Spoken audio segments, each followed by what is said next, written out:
එකෝමත් එක කාලයක ජපානයේ රිසාකු නම් දුප්පත් තරුණයෙක් ජීවත් වුණා.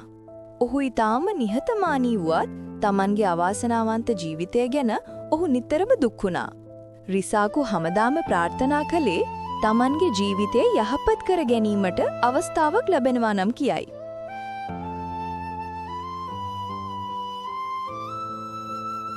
දවසක් ඔහු කන්නෝන් දෙවඟනගේ පන්සලට ගිහින් දින ගණනක් යාඥා කළා.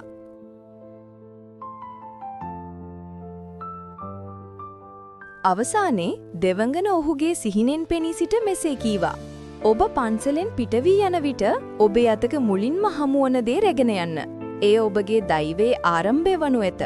ඉන්පසු ඔබ හමුවන කෙනෙකු සමග එය හුවමාරු කරන්න. එය අන්තිම මොහොත වෙනකම්ම දිගටම කරන්න. රිසාකු පුදුමයෙන් අවදි වී දෙවඟන කී දේ පිළිගන්නට තීරණය කළා.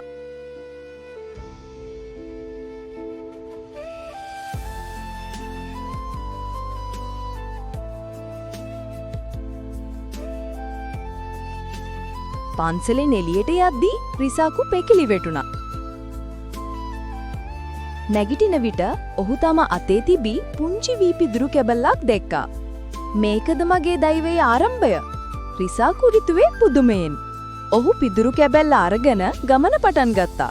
ටික දුරක් යද්දී විශාල මැස්සෙක් ඔහු වටා රවුම් ගසන්නට පටන් ගත්තා. රිසාකු විනෝදයට මෙන් පිදුරු කැබැල්ලේ එක් කෙළවරක ගැටක් දමා මැස්සා එයට ගැටගසුවේ.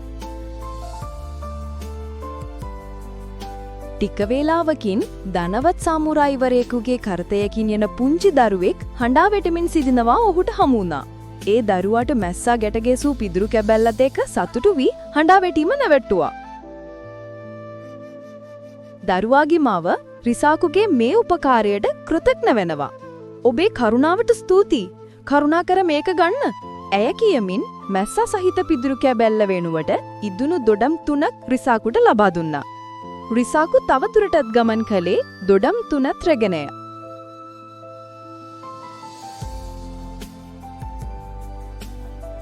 දහවල් කාලයේදී ඔහුට මහමගදී ජලහිඟයෙන් පීඩා විඳිමින් සිටින වෙළඳ තවලමක් හමු විය.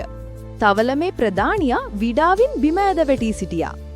රිසාකු කාරුණිකව තමා සතු තිබූ ඉදුණු දොඩම් 3 ඔහුට දුන්නා. ප්‍රධානියා ඒව කාපසු සුව ලැබුවා. උපකාරයට කෘතඥ ඔහු දොඩම් වෙනුවට ඉතා වටිනා ලස්සන සිල්ක් රෙදි කැබැල්ලක් රිසාකුට ලබා දුන්නා. රිසාකු සතුවත දැන් සිල්ක් රෙදි කැබැල්ලක්.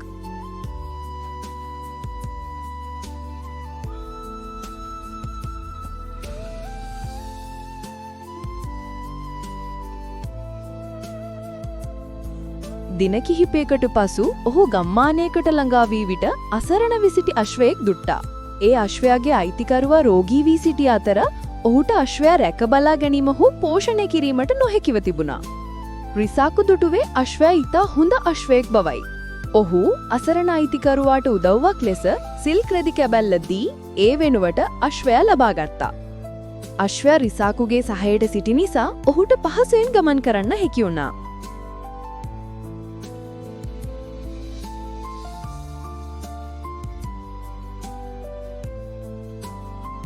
තවත් ටික දිනකකින් මහා ගොවිපලක් සහිත පොහොසත් ඉඩමක් හිමියක් රිසාකුට හමු වුණා. ඉඩම් හිමියාගේ අශ්වයා මිය ගී තිබුණා. ඔහුට තම ගොවිපල වැඩ සඳහා හදිසියෙම අශ්වයෙක් අවශ්‍යව තිබුණා. ඔහු රිසාකු සතු හොඳින් පෝෂණය වන අශ්වයාට බෙහෙමින් කැමති වුණා. ඉඩම් හිමියා රිසාකුට මෙසේ කීවා. මේ අශ්වයා ඉතා හොඳයි. මම මේකට කැමතියි. මට ඔබේ අශ්වයා දෙන්න. ඒ වෙනුවද මම ඔබට මගේ ගොවිපලක් කොටසක් වත් නිහසක් දෙන්නම්. රිසාකු එකඟ වුණා. මේ ආකාරයට පුංචි පිදුරු කැබැල්ලකින් සියල්ල ආරම්භ කළ රිසාකු අවසානයේ විශාල ගොවිපලක් සහ නිහසක් හිමි ධනවත් ඉඩම් හිමියෙක් බවට පත් වුණා.